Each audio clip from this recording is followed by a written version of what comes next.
Thank you to each and every one of you for being here. I'm glad that you're far enough away that you might not be able to see the spinach I still have in my teeth.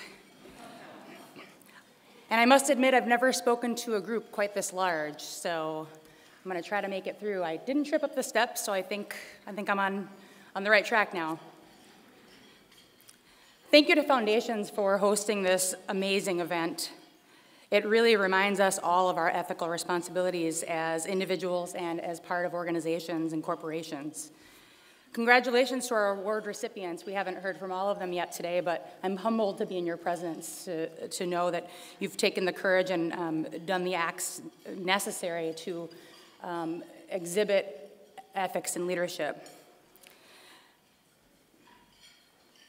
In 2017 alone, almost 270,000 children entered foster care, and that's not including the children that were already there.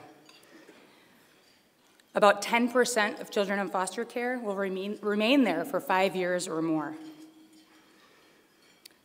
62% were removed from their home based on abuse or neglect, and about 36% based on drug and alcohol abuse by their parents. Only 24% of children will ultimately be adopted. 65% receive their high school diploma, compared with the national average of 84.6%. 28% of children in foster care will experience homelessness.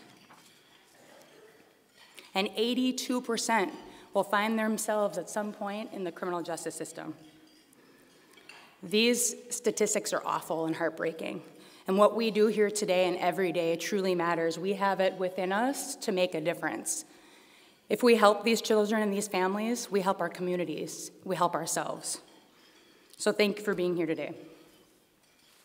Now, I thought long and hard about what I wanted to say, and I thought about telling you some stories. I've had multiple professions. I've been involved in multiple professions throughout my lifetime. Law enforcement, a job as a public defender, as well as an assistant district attorney and an officer, judge advocate in the Army. I thought maybe I would tell you some stories of where I've gone wrong, where I've made decisions that weren't the correct one, and in hindsight, things I could have handled differently. But I know you all have places to be after this, and I didn't want to keep you here all day. So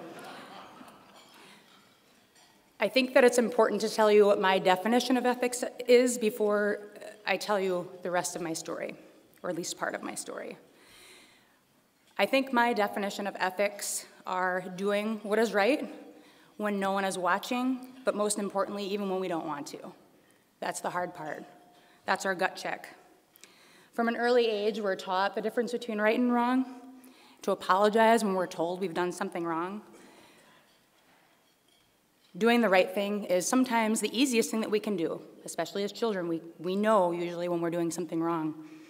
And as we grow older, it's sometimes the hardest thing that we have to do. I really like the theme of today's event, ethics and leadership, because if we, as leaders of corporations, of the military, the community, and families, don't live ethically and morally, how can we expect anyone else to? Without ethical leaders comes the erosion of our way of life. Everything that we've worked so hard erodes. We set the example, and in turn, our employees and subordinates will respect us. They'll listen to what we have to say, and they will feel as if they matter. They then, too, will carry on in our footsteps, living ethically, treating people the way that they ought to be treated, and our communities will be better because of it. I told you about the statistics of foster care earlier, not to show not only to show what kind of an impact that you can have, but I was in foster care in New York, and I was in foster care for several years before being lucky enough to be adopted. My circumstances back then, I was in the New York foster care system. I'm told that my brother and I bounced around in and out of our biological home. We were removed due to drugs and alcohol and some neglect issues. And along the way, we were presented with numerous different types of environments as young children, many of which ethics were not really a priority. We should have been one of the statistics. We were both really destined to fail.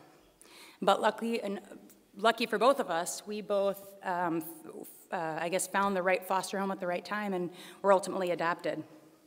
We were adopted into a home with a loving family who lived morally and ethically.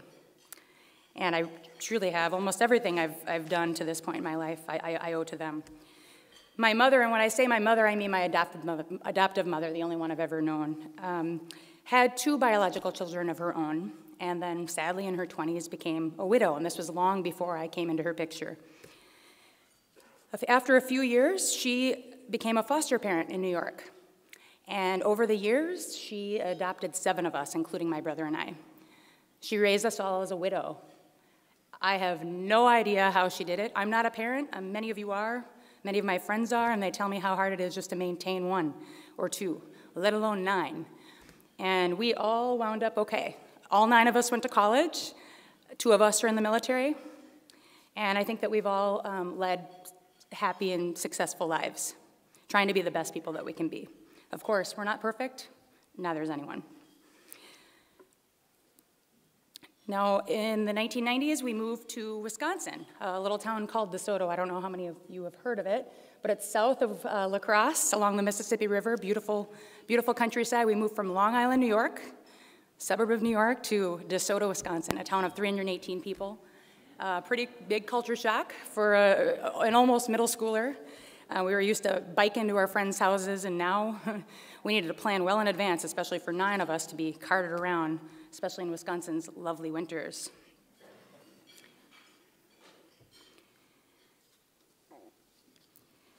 Now, moving to a small town, our family, at least us children, began to really realize the differences that we had, how different our family was from other families. For some reason, maybe it's because we were too young, we didn't really recognize those differences. We just embraced them and thought we were like anyone else in New York, and maybe it was because it was a larger environment, but in a small town, your differences stand out. And I hope that children have changed, but back then, children were mean. For some reason, they thought they should make fun of us for being adopted. They made fun of us because my sister, my beautiful and smart sister, is Puerto Rican Hispanic and didn't look like the rest of them. They made fun of us because my brother that I was adopted with has fetal alcohol syndrome and isn't like the rest of them. One day I went home and told my mom that I was really tired of kids picking on us because we were adopted, and she said to me, and she had, till the day she died, that New York attitude. I loved every minute of it. And I still have some of it here too. She said, you know what? The next time somebody says anything like that to you, you said, guess what? My mom chose me, and your mom was stuck with you.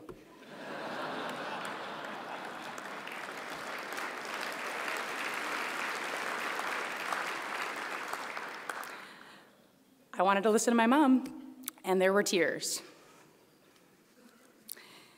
Now, I said that kids were mean. Kids were especially mean to my brother, the one with the fetal alcohol syndrome. Wonderful, wonderful guy, still a wonderful guy. He lives in La Crosse now. And one of my early ethical dilemmas in my life, riding the bus with my brother and my other siblings, he was picked on, bullied over and over and over again in really terrible ways. Ways that now I'm glad our schools are standing up and letting kids know that bullying is not appropriate. I was still trying to fit into this school, and I knew that mentioning anything to anyone that was popular, that was picking on my brother, would just draw attention to me, and you know, it was going to make it worse for me. And so as a child, I'm ashamed to admit that I sat there and I did nothing. And every day that I did nothing, I felt incredibly guilty. And then I don't know, one day, I don't know what it was, maybe age, maturity, I thought, you know, kids are going to be mean regardless, so I'm just going to try to do something about it and see if they can just pick on me instead of my brother. Because at that time, I was just so mad and pissed off at them, excuse my language. I felt like I could handle it maybe differently than my brother did. And his way of handling it was just doing nothing and not trying to make it worse, not trying to make it better. And he lived through school without friends, being ostracized. It was terrible. And so one day I just decided to have the bullies look at me and turn their attention away from him and onto myself. And we don't have a lot of time, so I can't tell you exactly the things that happened, but I can tell you that it changed a little bit for him, especially on the bus. He sat next to me. They made fun of us for being brother and sister and being too close, but it worked. And my only regret is that I didn't do it sooner, because I would rather have been the girl who didn't care about the impact on me and did the right thing than the girl that stood back and did nothing for a while, because I wonder, would things have been different for him had I just stood up right away? I see kids, you see stories about that on the news. I'm sure Bill has reported on some of them that just stand up right. They just know the right thing to do and they just do it without any fears. Unfortunately, I wasn't that type of child initially. Now, after going through high school, my entire family became one of the 65% that got their high school diplomas out of the foster care system. So we were pretty grateful about that. I went on to go to college at Viterbo University in La Crosse. Some of you have heard of it. And I studied criminal justice, as I really wanted to help people in the community that were like me make it through moments of crisis, and maybe help have an impact somehow on families and children. Eventually, I joined the Army in 1999, and I also went through the Wisconsin Police Academy and worked in law enforcement for about a decade before I went to UW Law School. While I was in law enforcement, I was able to attend some really interesting training. I was selected to attend the FBI hostage negotiation school, and as a result of that, worked as one of our county's crisis negotiators. And throughout my years in law enforcement, and I know Tom can say the same thing, Tom Hins, I could tell you a lot of stories about stuff that went on. Some very good, some very not good. We watched people at their lowest point in their lives, their true rock bottom, having to make decisions, and us having to help them see which decision was right. When we don't even have our own lives figured out, we were able to figure out their lives and help them through their moments of crisis. There were moments in law enforcement, and I think we all in this room could say the same thing, where our own ethics are challenged. Law enforcement is always in the spotlight, so ethics are incredibly important for everyone, but especially law enforcement. Without ethics in law enforcement comes the erosion of the profession, mistrust of the police. When you have mistrust of the police, you've been seeing it in recent days. Thankfully, I mean, I give credit to my brothers and sisters that are still in that profession, but things are not.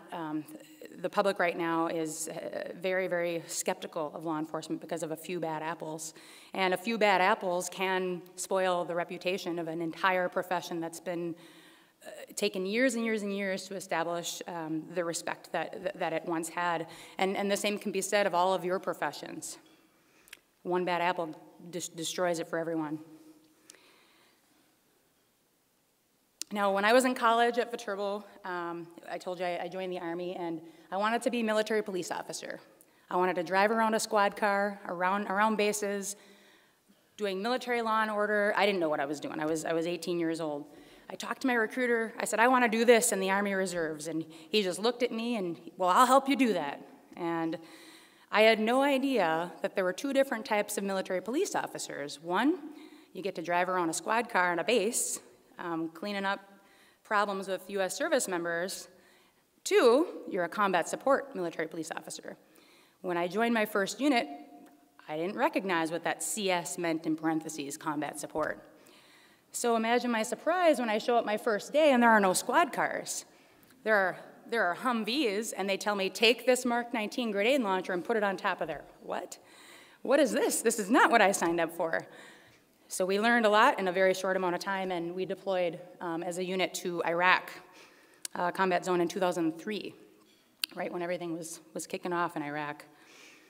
I was in the last semester of my senior year of college, so that was a poor timing for President Bush at the time. So what was my job in Iraq? I was a gunner. I sat in that turret of the Humvee because I was the lowest ranking person in my team. And I mentioned the Mark 19 grenade launcher. That was one of my weapons. Another was a 50 cal. I also had a holstered 9mm and a slung M249 machine gun. I was armed, to say the least. Our missions were not driving around bases. They were route reconnaissance missions, going outside the wire, driving to make sure things were clear for other missions to be able to use the routes to perform their missions. We escorted engineers into villages to repair bridges, water lines, missions of doctors and nurses and medics that were going into villages to provide medical care to children and families that needed it, that didn't have access to it. We also had the distinct, I don't even know how to call it, but our unit guarded the Iraqis' most wanted, which are the deck of cards, the high-value detainees, which included Saddam Hussein when he was captured towards the end of 2003. Now, some people ask me that haven't served in a combat zone, weren't you scared? How did you do your job? And the only answer I can come up with to tell them is yes. In the beginning, you're terrified, especially if it's your first time. And if you're terrified every day, you can't do your job, and you're gonna get people killed and yourself killed. But something just happens. You're not taught this, but something just happens within you, and that's the only way you can make it through. And that is, you're looking around you, and maybe if you're in an urban setting, and there are thousands of people all around you, there are people on the rooftops, buildings around you, and you're having to navigate these vehicles through the streets of Baghdad, and you're trying to look for the threats, because your job as a gunner in a military police convoy is to provide security for the entire convoy, not just the MPs, but all the other units that are in amongst your convoy. They don't have their own security. We were their security. And you think, you know what, I can't see everyone's hands. The hands are usually what leads to, someone getting hurt or death. I can't see everyone. I can't see every rooftop. I can't see every window. I can't see everything. I can do my best, but no amount of training or skill is going to 100% save you, no matter how great of a soldier you are. And you're seeing people get injured or killed around you, and you just learn to accept your own mortality. And I know that sounds really somber. When it's your time, no matter what religious belief you may hold, you just have to accept it. And you do. You accept it without consciously thinking about it. And once that happens, you're not debilitated by fear anymore. You just feel a sense of peace wash over you. If you want to learn a lot about life and about yourself, especially, enlist in the military. There are many of you out there that would still fit in the age requirements, and some of you we could get waivers for you, so you just let me know and I'll sign you up. And I'm not a recruiter either. But you learn a lot about life, and those of you that have been to third world nations, even not in a military capacity, know what I mean when I talk about seeing how third world nations, how their children and people live wearing scraps. They're, sick, visible sores on their bodies, starving to death. No visible water, potable water anywhere near where they're walking. And I still remember vividly when we drove from Kuwait over the border into Iraq, the streets were just lined. There were no children along the streets of Kuwait, but as soon as we crossed that border, there were thousands of children surrounding our convoy, like coming right up to our convoy to the point where we had to dramatically slow down so we didn't hurt them, just begging for food and water, begging. And our direction, sadly, at that point, I think there were others that their task was to help them. Ours was not. We had to drive by and give them nothing. It was an awful experience. But you learn that we haven't made here. You see how they live, we haven't made. You learn how trivial that your complaints, our complaints that we have on a daily basis. My coffee wasn't hot enough. My food, whatever complaint you may have, so trivial. You learn how lucky you are. You learn about your weaknesses very quickly, but you also learn about strengths that you had no idea that you possessed. Combat changes you, and it requires that you make crucial decisions every day, decisions that can be a matter of life or death. Now, we know what happens when soldiers or service members make decisions that are not ethical. What happens? They're on the front page news throughout the world. Could you imagine if every mistake that you made, and I'm not saying that that's the wrong thing, that probably is the right thing, every mistake or unethical decision that you make was subjected to that level of scrutiny? Could you imagine that? Maybe if we think about that happening, that might sound a little dramatic, maybe that can help guide us through our lives. Now, our missions also took us to the Abu Ghraib prison, and that probably sounds familiar to a lot of you. We were actually in charge of securing that prison before American forces, the 88th MP Brigade that came, or I should say battalion that came there. It was the subject of national media attention for awful things that went on there at our doing. But we were responsible for cleaning it up and getting it ready to bring in enemy prisoners of war. And while we were there, we had an interpreter assigned to us, and he told me that that prison was the most feared prison in all of Iraq. That prison is a prison where Saddam Hussein sent thousands of people there regularly just because they did not support him or his regime. That's the same prison where shortly before U.S. and coalition forces' arrival, ordered that thousands be killed in one day. Not only killed, but tortured. And sadly, we had to help clean that up too, because they didn't do that before they left town. Now, we did bad things there too. We all know Lindy England and the others that were involved in the terrible prisoner abuse things that were occurring there.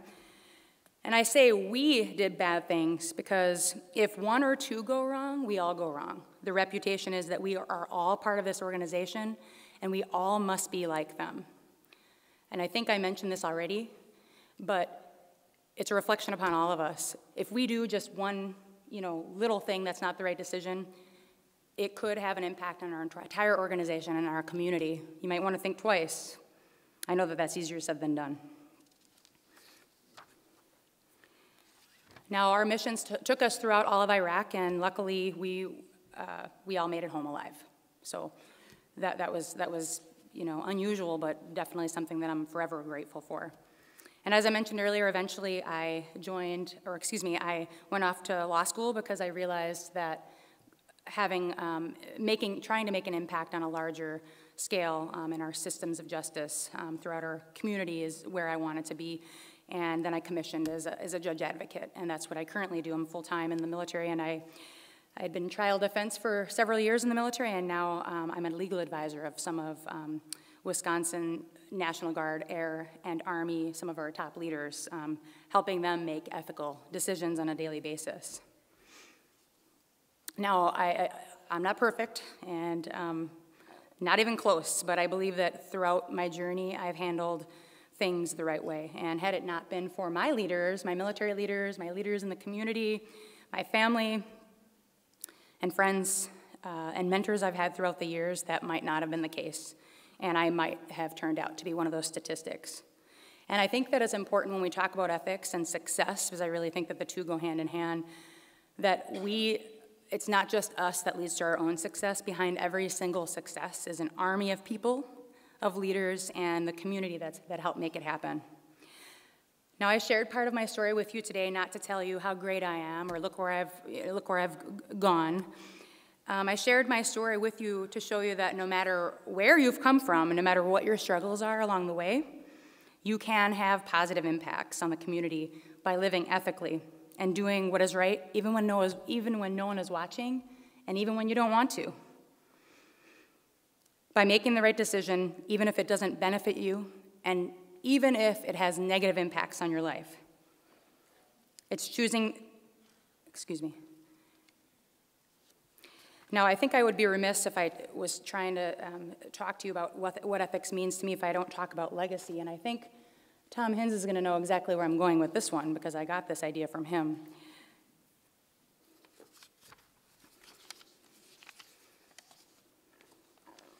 If you ask yourself, what do you want your legacy to be? The answer probably will be very clear to you. If you live your life living up to that legacy, you will make the right decisions along the way. I already mentioned Tom Hins, but he brought up this idea to some of our struggling veterans in a veterans treatment court here in Brown County, and I got a lot of value out of what he had to say. If we consciously think about our legacy, about how we want others to perceive us when we're here and when we leave this world, we will make the right choices, the difficult choices. Tom recommended, and I think it's good for every one of us to write out what we want our legacy to be, what we envision it to be. And if we keep that in mind in everything that we do, we'll do the right things.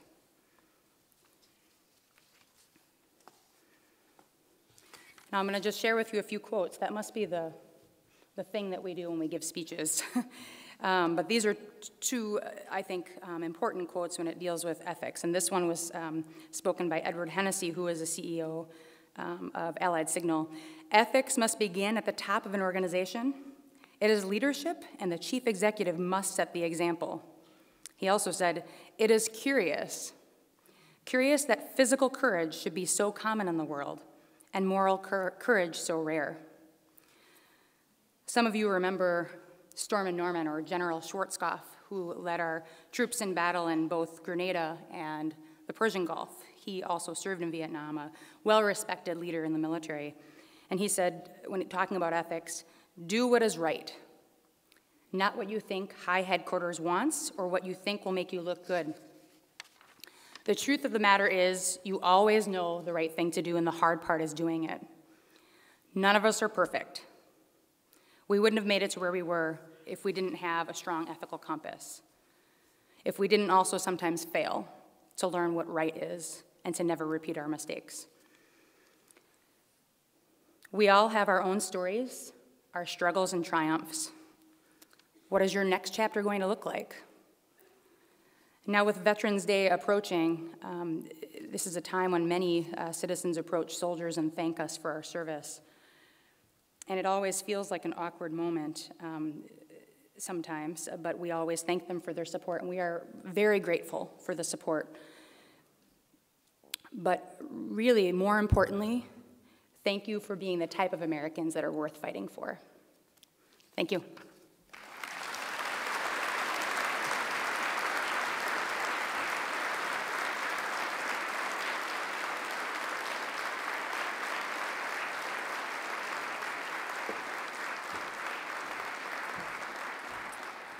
Captain, thank you for that wonderful speech and for sharing your great life examples and the importance of ethics throughout that journey.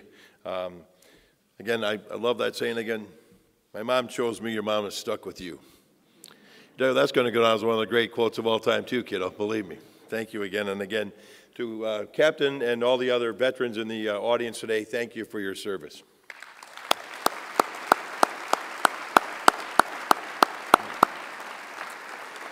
Before we get to our final two awards for the day, I'd like to introduce Kelly Nutty, the Foundation's Director of Development, with some more words of wisdom for us today. Kelly, welcome.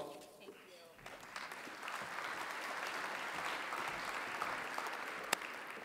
Yes, I know, probably a collective groan when the Development Director gets up.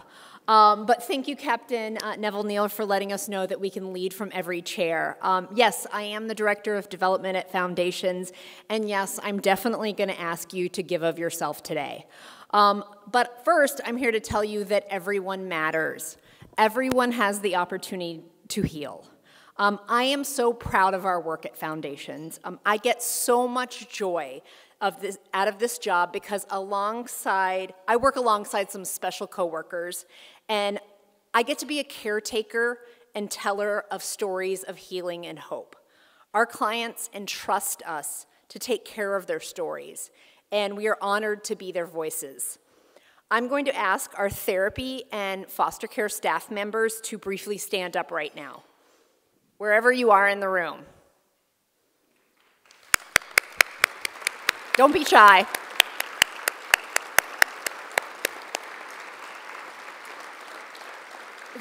These amazing humans provide 12,000 counseling sessions every year and 25,000 census days of foster care every year. They help our clients write news stories. It's difficult for children and adults experiencing trauma to reach out for help or to be vulnerable, but we ask them to reach out to help. But today, I'm asking you to reach in. 59% of our counseling clients, that's over half, are and underinsured. They can't afford to be in our offices, but they are because of our generous community. You support their uncompensated care. So today, I'm really inviting you to be a hero to someone else. I'm inviting you to give at least $135 today. And what does that mean? Why is that number significant? That is the cost of one counseling session. Give more if you can. I know we've been monitoring our text to give, and we already have some people who have donated today, sitting in this room. So thank you so much. Can you imagine the healing that can occur in our community if every single person in this room gave $135? I hope you can imagine what we can accomplish in our community. We work in partnership with the J.J. Keller Foundation, who many of you have heard of, on several projects. Actually, we're launching with them for next year something called the MAN Project. We're actually going to be helping reduce male suicides in Northeast Wisconsin, which is 4 times higher than female suicides. The J.J. Keller Foundation is really at the core of every project in our community, it seems, and they have offered to double your gift today and every day throughout the end of the year. So $135 becomes $270. And if you're sitting with a company that doubles donations, that is a triple donation now. So I ask you and invite you to please support your neighbors. You can tuck a completed gift envelope in the centerpiece, or you can text to give. I think details are on the screens. But I just want to thank whoever has donated so far. Thank you for being a hero. And I invite all of you to be heroes today. And I'm going to turn it over to Tom Hins for the final 2 awards. Thank you so much for your time.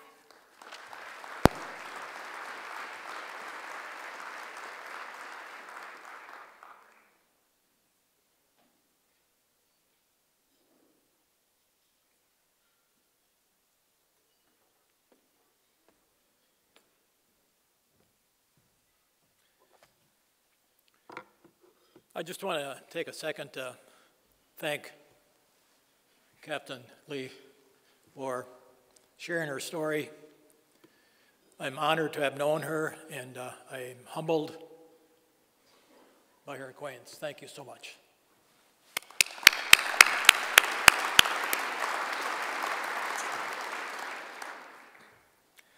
Now, in the individual category, we recognize Laura Mazakowski as a 2019 recipient. I entered the financial planning industry because I was appalled at the lack of ethics that I was witnessing. I really wanted to change it, starting with expecting high ethical standards at my own company and among my own team.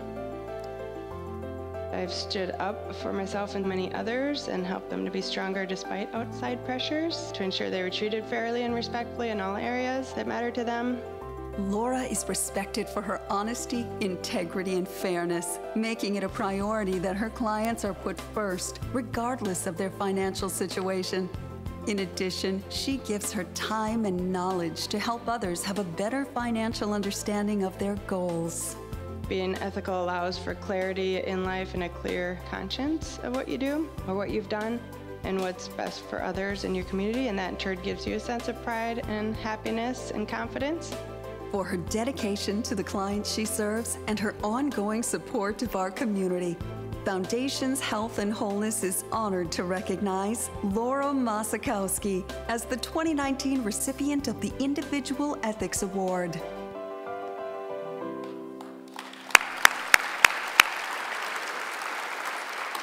And presenting the award is Mickey Kohler. She's the Foundation Board President and last year's award recipient.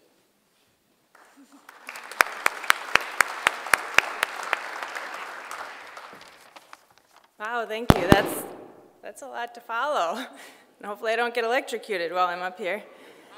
I just want to say thank you to my extremely supportive family, friends, coworkers, and clients, especially my husband Peter that's here today, and all the rest of you that are here today. And thanks to foundations and everyone in this room that support and encourage ethical practices. And thank you for this amazing award. I'm still kind of in shock that I was a winner, because the other finalists are truly amazing. And I'm also surprised because ethics is really not about me at all. It's about others. It's truly about doing what's right for others. In fact, that's why my life and my career path took a significant turn about 20 years ago. Instead of going on to graduate school to become a veterinarian, which was a lifelong dream, I started my own independent financial planning firm. And that pivotal point occurred during my senior year in college, when I was witnessing many disturbing, unethical behaviors while working for a team of financial advisors. They were very complacent about how clients were being mistreated. And that's when it became extremely clear to me that the financial industry was in dire need of some significant positive change. And the only way I know how to do change is to jump in and start making the change myself. So that's what I did. I was a young, naive 22-year-old in a very male-dominated field and decided that I was going to start my own firm. Many people came right out and told me that there's no way I could do that, there's no way I'd succeed, and I still had enough passion and drive that I moved forward. I started my business with core values that were authentic, simple, and different from the other firms that I had witnessed. I decided to be client-centric and treat clients as I would have wanted to be treated, with respect and dignity, as if they're part of our family. To educate clients on things related to their own unique situations, without using complex industry jargon, because it doesn't have to be that complicated. And that way they can gain clarity, control, and confidence, and make much better, well-informed financial decisions for themselves. And to be fully independent, transparent, and keep fees low and fair, so that we're doing truly what's best for our clients. These are some of the core values that we encompass every day in every tiny action that we take at our firm, as we focus on taking care of our clients and putting their needs first. These tiny ethical moments add up to make a big difference, both in our community and our world. So please join me in making large waves of tiny ethical moments. Thank you.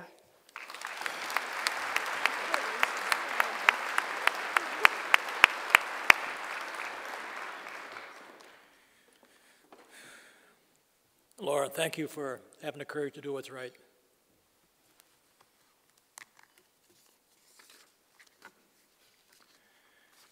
And now for our final recipient presentation. It's very appropriate that we are celebrating here in the James F. Kress Ballroom.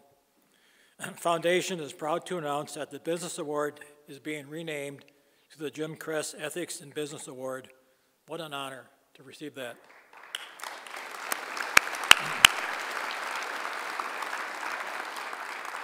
Now, would John Kress come up?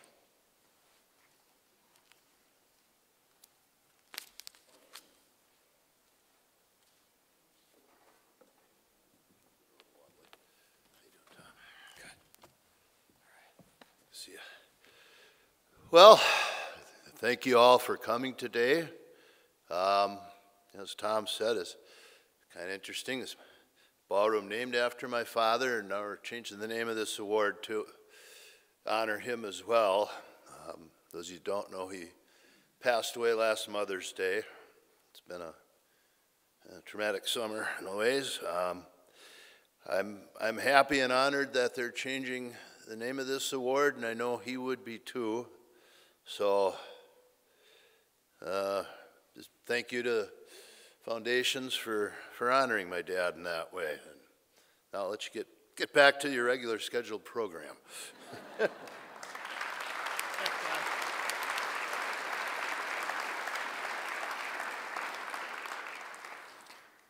And what a legacy Mr. Kress has, and it'll last for a long, long time. Now, in the business category, we recognize Fox Community Credit Union as a 2019 Jim Kress Ethics and Business Award recipient. And accepting the award on behalf of Fox Community Credit Union is Chris Allen. A lot of hard work goes into what we do every day and how we go about executing our operations using the values that are the underpinning of our business last year's model. business recipient award. Culture and ethics starts at the top. Our employees have taken it to heart, and it's all driven by Greg Hilbert. You could ask any of our staff if they knew why we're as successful as we are, and it starts at the top. as a not-for-profit economic cooperative, we're here to provide the best financial institution we can for our members, and that requires a tremendous amount of ethical interaction with them. From their humble beginnings in 1937 to where they are today, Fox Communities Credit Union has displayed a code of ethics driven by leadership and fairness. They play an integral role in the community by putting their members' needs first. One of our biggest tasks as a society is to really make sure that our people have that foundation so that they can take the next steps and help themselves grow and prosper. We're guided in a different direction and always have been. Fox Communities Credit Union has specifically made it part of their mission to be a wonderful partner within the community. For their steadfast belief that they are not just a business, but a part of all the communities they serve. Foundations Health and Wholeness recognizes Fox Communities Credit Union as the 2019 recipient of the Jim Kress Ethics in Business Award.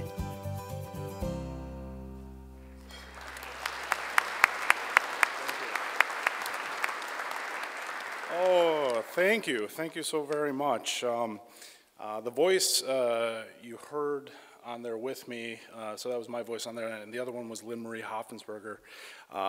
She's Fox Community's Community Development Officer. She was supposed to join me up here and take part of this presentation because she's been a big part and is an excellent example of the culture at Fox that we are so proud of. We are honored to receive the Jim Kress Ethics in Business Award. Again, if Lynn was with us, she would be doing this part of it, but I'll take it in her stead. So I'd like to start by thanking a few people. First, I'd like to thank the person who nominated us. We are so appreciative that you thought we were deserving of this honor. We'd also like to thank Dr. Stoll and the interviewers, and all the people and organizations that were nominated today. A lot of wonderful stories, a lot of wonderful people that we have seen who are very deserving of these accolades that we're seeing today. And we would especially like to thank the Foundation's Health and Wholeness for reminding us of the impact ethical behavior and business has on our community's mental wellness. I am up here today as a representative of the stakeholders of Fox Communities Credit Union. Specifically, I am representing Fox's leadership team. In organizations, as we heard, the tone and values that drive ethical behavior must be driven and exemplified by the leaders of that organization. Fox has been blessed with very strong leadership who are excellent at delivering values that we expect every day. I'd also like to take this moment and go a little off script, which is probably making some of my cohorts sweat a little bit. But our leader, Greg Hilbert, has been the CEO of Fox Communities Credit Union for over 40 years now.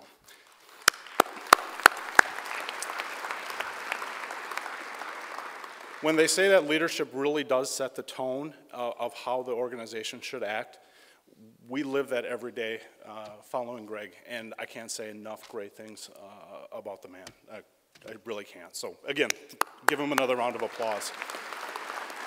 Thank you. I'm also up here representing the entire Fox team. Over 400 strong work tirelessly to provide our members with the financial institution that they deserve. Without the entire team's efforts, we would not be the organization that you see today. Finally, I'm here representing the over 100,000 members, member owners of our financial cooperative. I am one of them. They are the reason for our being. They are actually the sole purpose that we are in business, is to serve them and to do what is best and what is right by them. They direct us through our board of directors, whom are elected from a pool of their peers. We are truly a democratic organization that is set up to help our members, and our whole purpose is to do the right thing by them. We are truly people helping people. So speaking for all of us, all of the stakeholders, we are extremely honored to receive this award. In exchange, we offer our most sincere thanks. And we also offer the promise that we will continue to work very hard each and every day to continue to earn this honor. Thank you.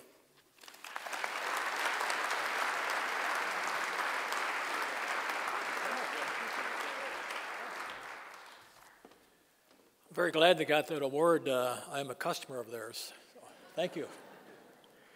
And before I have Bill come up here, I just want to give one last quote to remember on your way out. What we allow, we teach. Remember that? What we allow, we teach. Bill, wrap it up.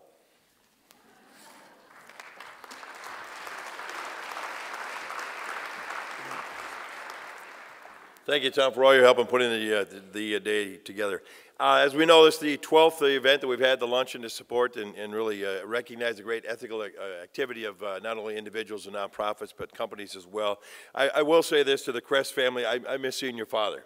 He usually would sit right over here, and you'd be there and would wheel him in, and it's a different day for me today, and I certainly feel send out our condolences to you and your family, and know that he set a wonderful example for this community that I know you are following as well. So thank you.